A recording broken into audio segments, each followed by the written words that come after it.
This is the Roller Coaster Podcast, and I'm your host, Lucy Q. Life is a wild ride. It has twists and turns. It's scary, exciting, and downright fun. So throw your head back, arms in the air, and come along with me for the ride. Life is like a roller coaster, baby, baby. I wanna ride. If you're not reinventing yourself, then you're falling behind and probably getting stuck. Look at how musicians and actors redefine themselves to explore their characters and engage with more or different people. Joining me today is Randy Gage, a thought-provoking critical thinker who helps people approach life differently. Randy is the author of 13 books translated into 25 languages and has spoken to over 2 million people in 50 countries. Hi, Randy. Hey, Lucy, great to be on with you. Thank you so much. 13 books. You are nothing short of an expert on some subjects, I'm guessing. Actually, my latest book is called Radical Rebirth, and that's out. And that is, or since we're talking in Canada, I'll say it's out. It's oot. It's oot. It's out now. Oot. And that is number 14, actually. Wow. So 14 books. That's incredible. So on the topic of reinventing and redefining ourselves, why is that important? I mean, aren't we just who we are? Well, I think if you're one in every 20 billion people, you're perfect just the way you are. You don't need any reinvention. Everything's working great. You have great sex. You're in perfect shape. You make so much money, you don't know what to do with it. You have the perfect relationships. There's people throwing rose petals in your pathway everywhere you go. Wait, do those people exist?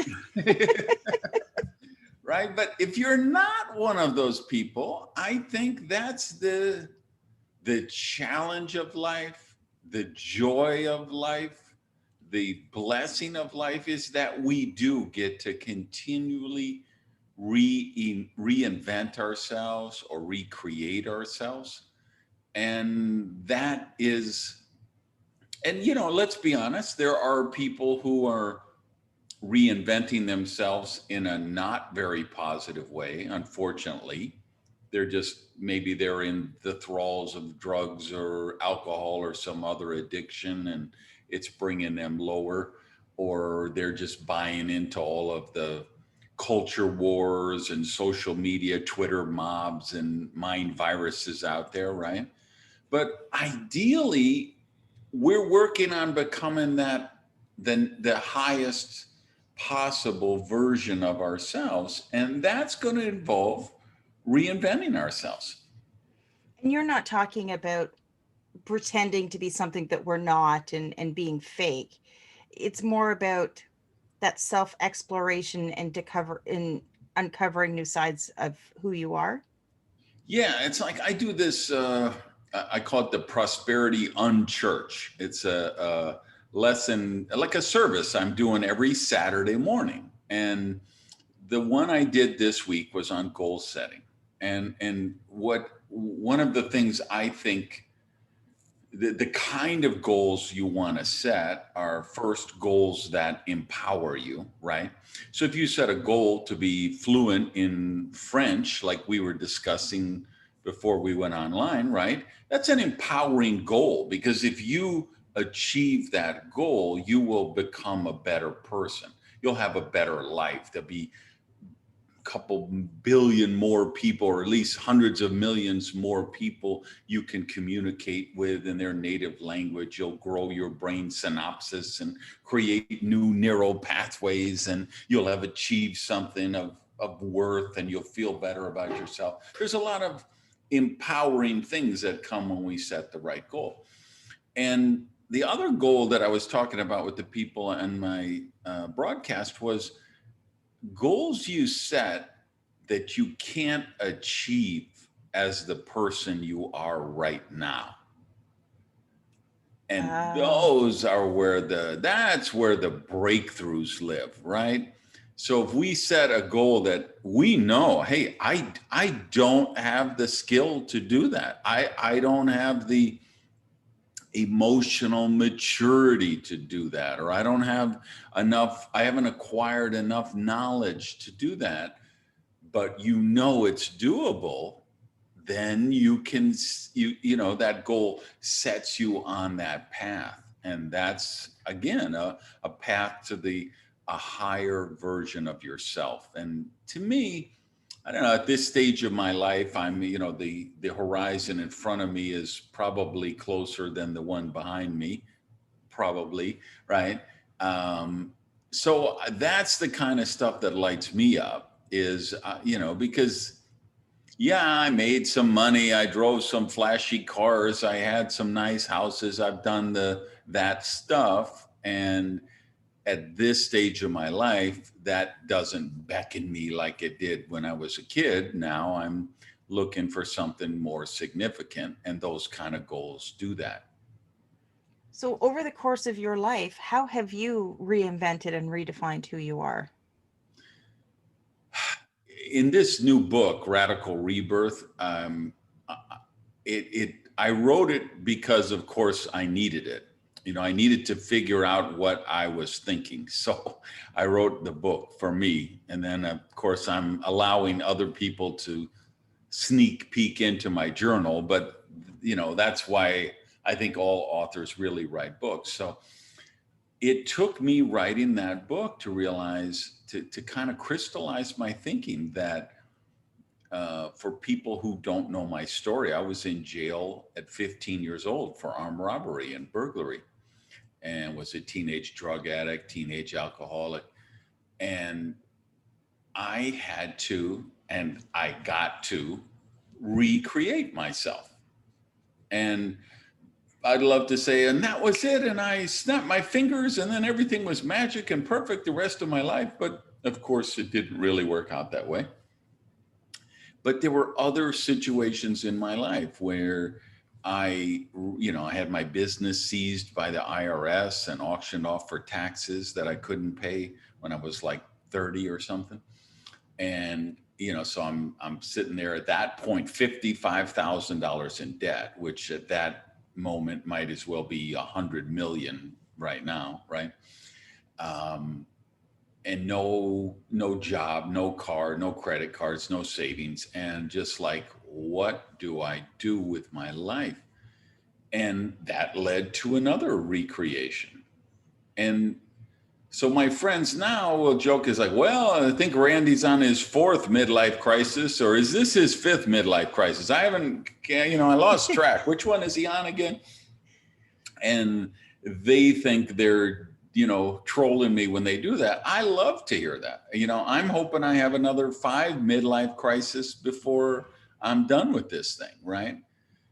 Because it's like I had, very recently, a couple of years ago, I just decided, I'm in the Speaker Hall of Fame, and I'd spoke to more than 2 million people in more than 50 countries. And I think I'm a 3 million miler with Delta and a 2 million miler with American. And then I've got a couple million with the other airlines mixed up. And, the human body just isn't made to fly. That's a lot of miles. Yeah. I mean, your body's just not made for that stress upon it, to be in a metal cylinder pressurized at 10,000 feet for hours and hours at a time, and take, 80 flights a year or 100 flights a year. And so I thought, I don't want to be a speaker who writes. I think I'd rather be a writer who speaks. And I just kind of thought, I think I want to write a new book every year. And then I'll take a few speeches, the ones that they really want me bad. They're willing to pay big bucks for it. It's worth my time to get on a plane and go through the hassles of travel. Because I love being in other countries. I love the cultures and the people and the languages. But I hate the travel part, the hassle part of travel, I just got back, and it's like, okay, that's the first time I've worn a mask for I had 2 flights and you had to wear the mask in the airport. So I was like, I wore a mask for 6 hours straight and just have a headache, right? That Yeah. those masks are, it's a conspiracy by people who don't have big heads, big noses, and big ears like me. Right? Or it or for the women that aren't peri or menopausal, because anything that makes you sweat is horrendous. Uh-huh. Yeah, and I see you wear glasses. I need glasses to work on my computer, and it's like they kept getting fogged up, and it was like, It's right. frustrating. So yeah, there's always that TSA and the security and the hassles, right? And I get these are first world problems and all that, but it's like I just made a choice. I want to do less travel. I want to have a beautiful home. I want to spend more time there. I want to write more. And so I reinvented my life again. And so I think there's what really drove me to get the book out there is I think there's so many people who haven't mindfully thought about their life, the journey that they're on. And they're a dentist because their father or mother was a dentist and their grandfather or their grandmother was a dentist, and they just went along the track. And they woke up, they're 40 years old or 50 years old, and they woke up and they realized, wow, I'm living someone else's story. That wasn't really the story that I was meant to live. It's that unknown checklist that so many of us seem to be living, that you're checking all of these boxes and then you look back and you go, who made that list? And this book will really grab you by the collar and shake you, and it will, you will question your core foundational beliefs in 6 major areas like God and religion, sex and sexuality, work and career, health and wellness. I mean, I really broke it down and I prosecute the case. There's a lot in the book about the mind viruses that we get infected by, from organized religion, from the government, and then just our data sphere, what I'll call the internet, social media, TV, radio, movies, books, plays, operas, all the forms of entertainment. This is all programming us 24 hours a day, 7 days a week. And most of it is not programming for your highest good. Most of it's programming by marketers to get you to buy something, by governments or other entities looking to control you, or by media outlets or social media platforms that want to foment outrage and fear in you and keep you, the more infuriated you are with that Facebook post, the more time you're going to spend on the site and the more clicks they're going to be able to sell for your eyeballs, for ad views, right? So people don't recognize that. In this book, I'm really showing them how most people in the world today are really just being manipulated, but like puppet strings. And so it's Yeah. kind of a wake-up call that, hey, take your life back, take your power back. Yeah, we often refer to them as sheeple Yeah, because yeah. they're following along. They don't know why they're following along. They're living that checklist. They're living their life without intention. And unfortunately, they don't even know that they're doing it. They don't. It's They're just, totally, it's the blinders are on and they're going through the motions. And if a disruptor comes along, somebody that will stand back and ask questions and not just do something because somebody said thou shalt. When those disruptors come along, those sheeple get really, really, they get really disturbed. They get upended because they don't know how to deal with people that have the self-awareness to ask questions, to probe, to reinvent themselves.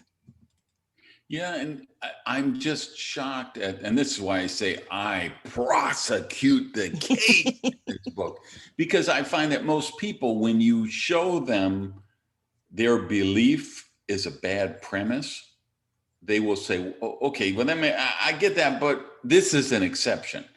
This is an exception to the rule. And like, no, we just looked at empirical evidence. This belief, which you're a foundational belief in your life that you believe is not true. And you know, if you base something on a bad premise, everything that comes off that premise is bad. Doesn't matter. They will find a way to validate, justify, or find some exemption or exception. So in the book, I really just, like, of course, what's one of, the biggest, the most negative beliefs in the world are, money are bad, rich people are evil. Money is bad, rich people are evil. It's spiritual to be poor. So I go into the programming. Like, okay, let's look at what you grew up with. Let's look at the plot lines of the books you read as a child, the TV shows that you watched, the movies that were popular during that time, the songs that you were singing to on your radio. And I showed the subconscious subliminal programming in them, right? And there's so many timeless memes, like the hero's journey, unrequited love, rich people are evil, that just come up in so many places.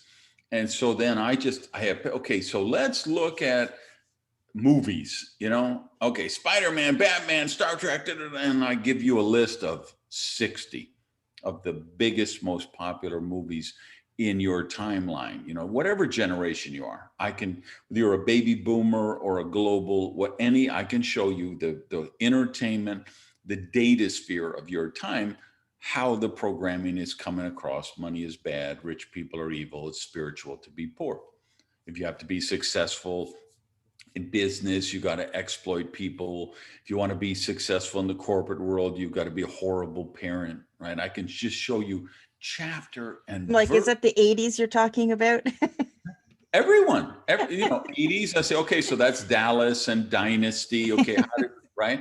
Whatever generation it is, I can pull it out because it's in all of them. It's in them all, I can go back to Puccini operas from a couple hundred years ago. I can go back to Joseph Campbell memes from 2,000 years ago.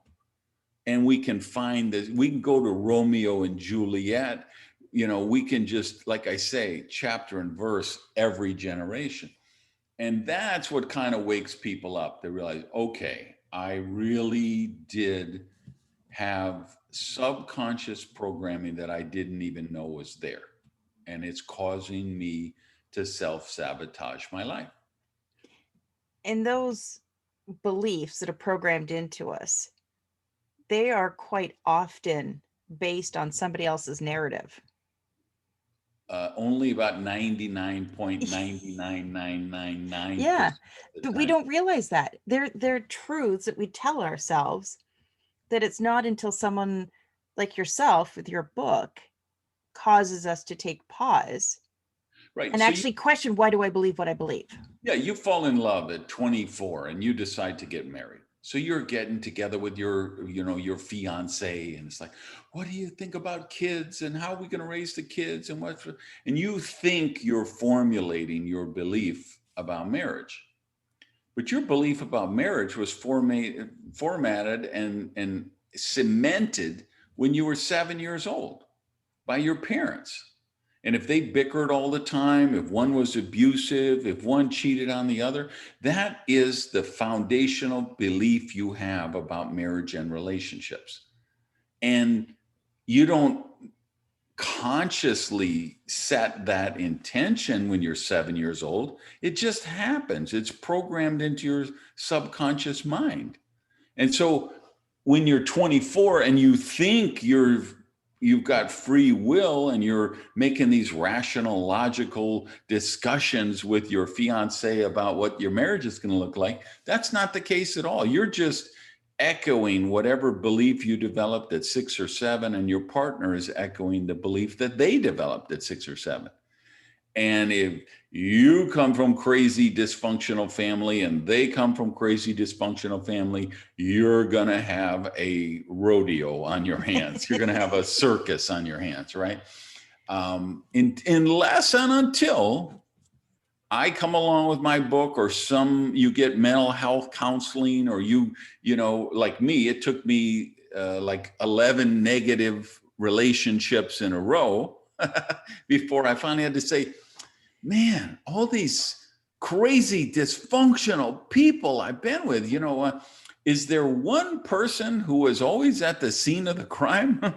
And of course, I had to recognize, okay, I am attracting those kind of people. I am attracted to those kind of people because it feeds into this batshit crazy narrative that I have about relationships, where I am the same person who puts up with this crazy person for as long as I can and shows what a martyr I am, and that I'm willing to put up with all of this abuse and drama and trauma. And finally I've displayed my virtue so much, and I've become, ready for sainthood, that I finally can't take anymore, and I break it up, or they break it up with me. And then of course I repeat it all, 3 weeks later, I start the process all over again.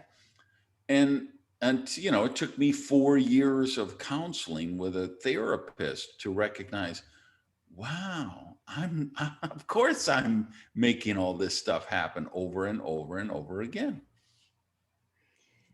Now, once you identify it or are aware that you have this programming, how do you begin to turn it around so that you're not creating that dynamic of self-sabotage?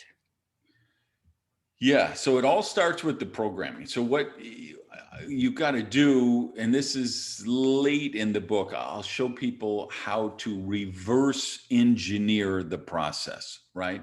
So give you the, too long didn't read version here would be, okay, so we're going to go back and start with the program, because you think you create your life or you create your destiny, but that's not true.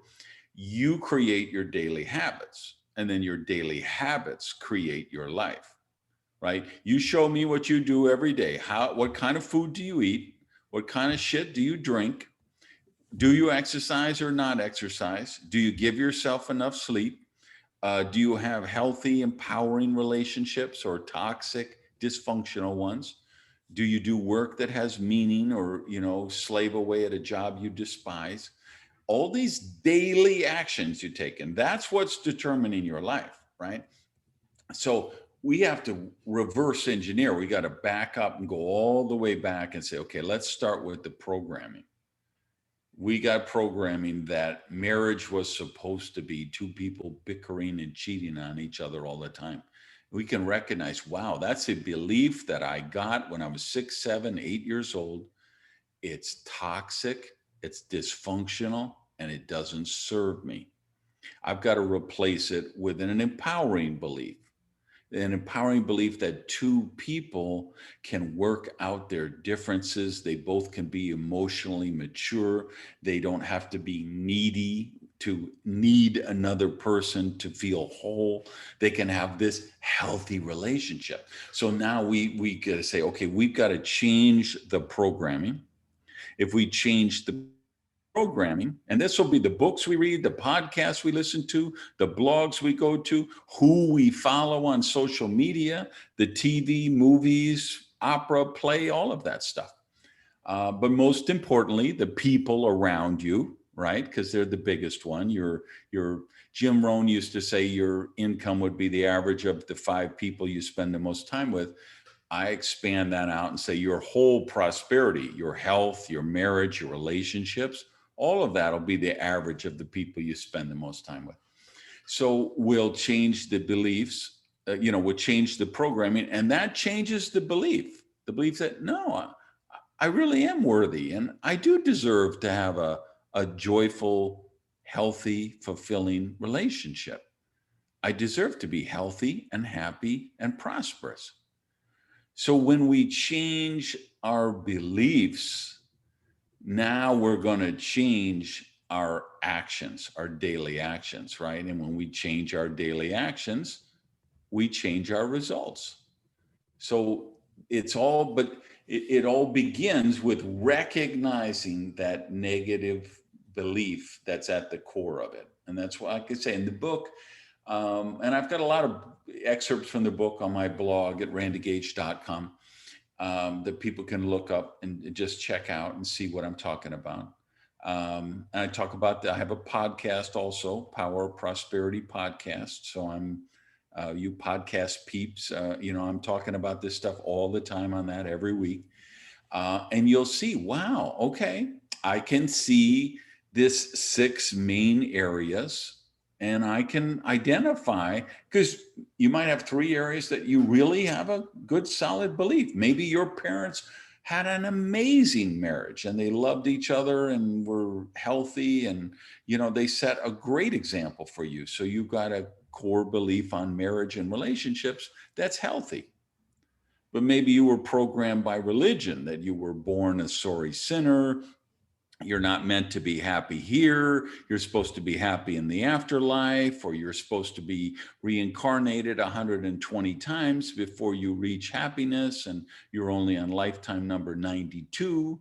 Or maybe you believe in karma and you think you're here paying penance because you were a camel thief in your last life. And so we got to find that out. Do you have that subconscious? They're mind viruses. They literally are viruses, just like you get on your computer, but they parasitize the host and cause you to replicate the virus. And you keep replicating it until you become aware of it and conscious. You have to blow up those negative beliefs and replace them with empowering beliefs. Would you then say that the key to unlocking everything is just by starting with having the awareness? Because once you have the awareness, then you can intentionally and consciously create the change? Yes, absolutely. That's to me, just the awareness of it is 80% of the fight. Because, for me, I always said, I'll be a millionaire by the time I'm 35, right? Because I was poor. I was raised very poor and I hated it, right? So I always said, I'll be a millionaire by the time I'm 35. But what I didn't recognize and realize was that I had programming that rich people were assholes, because that's what I was raised, that environment I was raised, the school I went to, the friends I hung out with, the kind of entertainment I went to, rich people were assholes. So on my conscious mind, I wanted to be rich because I said, I hate being poor. Poor sucks. I'm going to be a millionaire. But the subconscious wasn't there. So what happened is I would put myself in pathways to become wealthy. And then I would blow it up and self-sabotage it. And I'd say it was my ex, or it was the economy, or it was the IRS, or what, but it was none of those things. It was me blowing up my own success because I didn't want to be an asshole, right? And until I got and recognized, wait a minute, I actually hate rich people. I'm actually jealous of rich people. So this is why I'm sabotaging myself, because I don't want to become one of those evil, mean, nasty rich people. And that was 80% of the breakthrough. Of course I'm sabotaging myself because I don't want to have a bad self-view of myself. I don't want myself to think I'm an evil, money-grubbing rich person. Whereas when I reprogrammed my belief to, wow, just imagine how much good you could do if you were wealthy. When I changed my belief to that, everything changes. Now, for you, did you have to keep reminding yourself that, if you were wealthy, you could then create good in the world? Or is it something that was just automatic and then the process changed for you internally?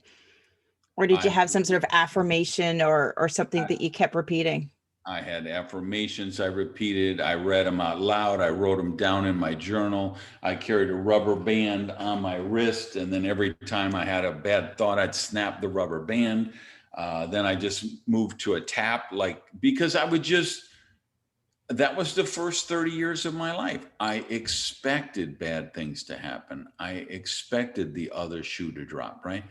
And so and it feeds upon itself. And it was in every area of my life, you know. Hey, let's go to dinner downtown. Oh, no, you will never find a parking space down there. Hey, let's go. No, it's Friday night. You know, the place is going to be packed. Like, you know, let's do something else.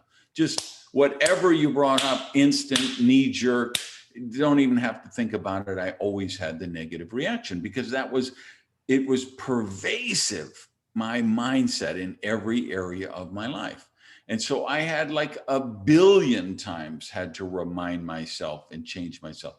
Daily self-development time, positive books, listening to positive audios, right? And so you go from 90% negative thoughts to 85%. And then you go from 85% to 75%, right? And what you're really looking for, what you're really working for is you've got to get to the point where 51% of your thoughts are the positive, empowering ones.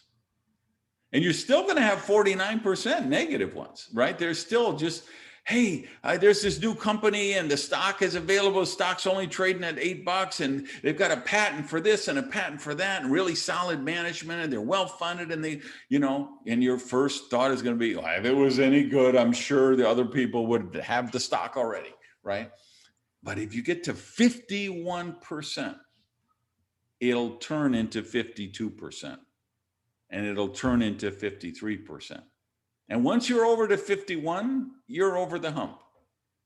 Of course, everything won't be perfect. Of course, you're going to backslide. Of course, you're going to have negative thoughts, insecure thoughts. But once you program yourself and get to the stage where you're at 51%, the whole world changes. And part of that programming yourself, that goes back to those daily actions and habits that we have that are then going to define what our lives are like. If you change the beliefs, the daily habits will change themselves. If you have if you weigh 350 pounds and you say, I'm big boned, I come from bad genetics, I've got a bad heart, my knee hurts, I can't exercise. Your belief is I'm 350 pounds and I'm going to be 350 pounds the rest of my life. But if you change your belief that you could get healthier and you really program that belief into your mind, you will like, hey, I'm going to go out and take a walk today.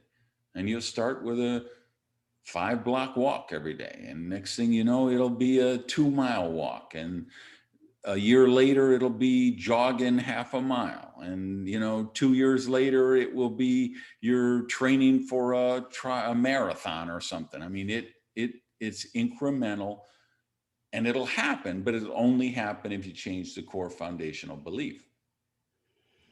And it's important that you just start. And a good place to start would be with your book. It would be a great place. That would be a great place to start. And yes, I could be here hawking my book, but I'll just tell you, I really honestly. You're very passionate about it. I mean, you've lived this. And when you've lived through a crisis and you've come out the other side, you want to help as many people as possible not get as stuck or have as much pain or have as much shit in their lives that they had to deal with. So you want to turn around and help the next person. I think that's just a natural progression for human beings.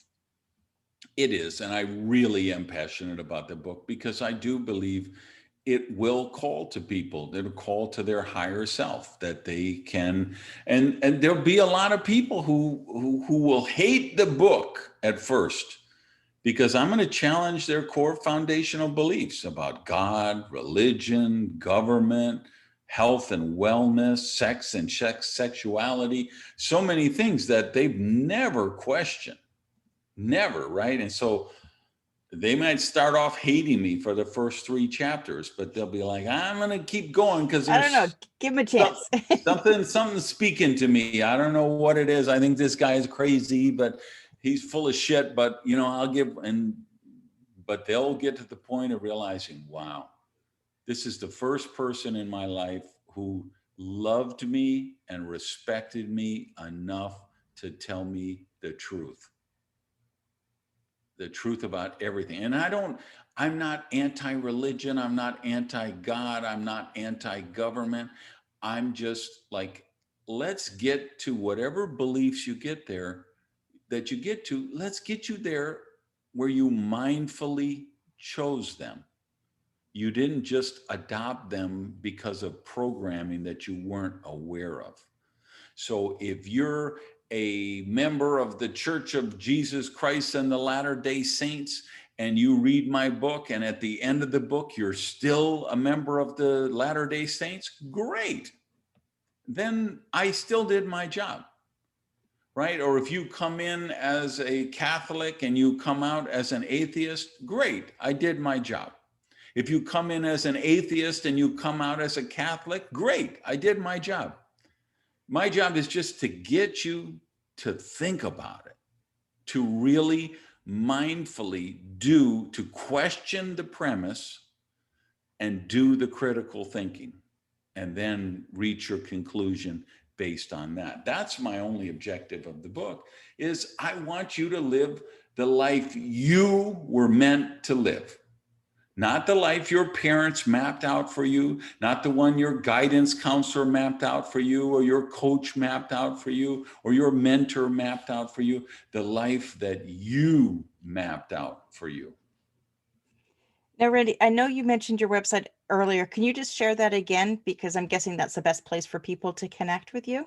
Yeah, best place, get me randygage.com. I have a blog there, link to my podcast, link to these the live streams I do every Saturday. And then, I engage with people. Best place to engage with me is Twitter. Perfect. Well, if you are listening and you want to connect with Randy, make sure you check out the show notes where I'll have all of the links. And Randy, thank you so much for joining me today and sharing your story.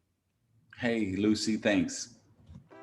Thanks for listening to this episode of the Roller Coaster Podcast. Want to chat or share your ideas about today's show? Pop me an email at hello@therollercoasterpodcast.com. Don't forget to connect with me on Facebook and Instagram at The Roller Coaster Podcast. Our theme song, Roller Coaster, was performed by The Lucky Setback. Audio editing by the one and only Jeff Quigley of Quigley Creator.